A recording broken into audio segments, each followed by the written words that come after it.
திரும்பி வராத பயணம், கூட்டத்தை விட்டு விலகிச் சென்ற பெண்குயின். வைரல் வீடியோவின் திடுக்கிடும் உண்மை. வாழ்க்கையில் வெறுத்து போய் மலை நோக்கி நடக்கிறதா பெண்குயின்? இணையத்தை அதிர வைக்கும் நிகிலிஸ்ட் பெண்குயின் வைரல் வீடியோவின் பின்னணியில் இருக்கும் மீம்ஸ்கள் மற்றும் அதிர வைக்கும் அறிவியல் உண்மைகளை பற்றி பார்ப்போம்.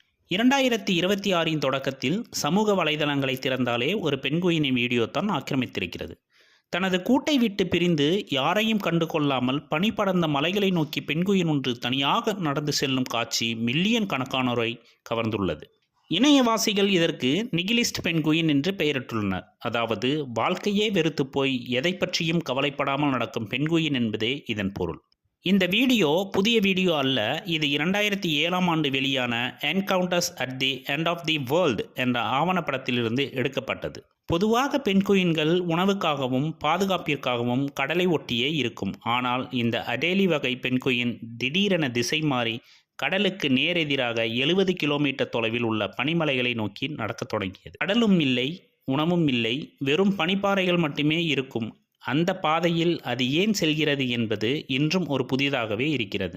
இன்றைய பரபரப்பான மன அழுத்தம் நிறைந்த வாழ்க்கையில் பலரும் தங்களை அந்த பெண்குயினோடு ஒப்பிட்டு பார்க்க தொடங்கியுள்ளனர். இணையவாசிகள் பலர் தங்களது கமெண்ட்களை பதிவிட்டு வருகின்றனர். அலுவலக அழுத்தங்கள் தாங்காமல் நான் கிளம்பும்போது பிரச்சனைகளை பார்த்து பயப்படாமல் எது ஆகட்டும் என நடக்கும் நான். இப்படி பல வாசகங்களோடு இந்த வீடியோ பகிரப்பட்டு வருகிறது.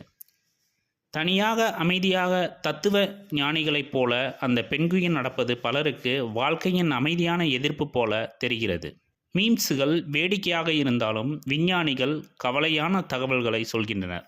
அந்த பெண்குயின் தத்துவத்திற்காக அப்படி நடக்கவில்லை. ஏதோ ஒரு குழப்பத்தில் அது திசையை தவறாக தேர்ந்தெடுத்து இருக்கலாம். மூளையில் ஏற்படும் பாதிப்பு அல்லது நோய் தொற்று காரணமாக சில விலங்குகள் இப்படி விசித்திரமாக நடக்கும்.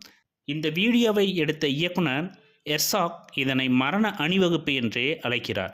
ஏனெனில் உணவு இல்லாத அந்த பாதையில் செல்லும் பெண்குயின் உயிர் பிழைப்பது என்பது இயலாத காரியம்.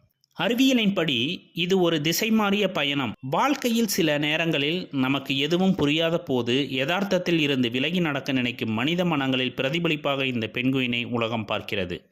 அந்த பெண்குயின் ஒரு புரட்சியாளராகவோ அல்லது தத்துவ ஞானியாகவோ இல்லாமல் இருக்கலாம். ஆனால் இன்று பலருக்கு அமைதியான போராட்டத்தின் அடையாளமாக மாறிவிட்டது.